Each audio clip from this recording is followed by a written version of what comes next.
तर बघा टर्की खूप लांब आहे, तरी पण माझ्या आवाजाला ती येते माझ्याकडं. तुम्ही बघू शकता तो व्हिडिओ. आता मी आवाज काढतो टर्कीचा आणि लगेच टर्की बघा कशा पद्धतीने प्रतिक्रिया देतो बघू शकता.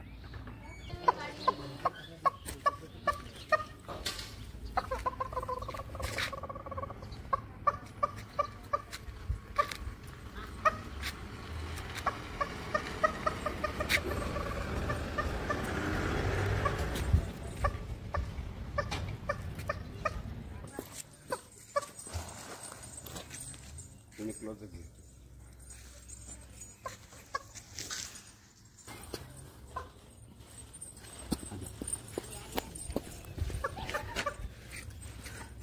बघा ही टर्की कशी आलेली आहे बघू शकता.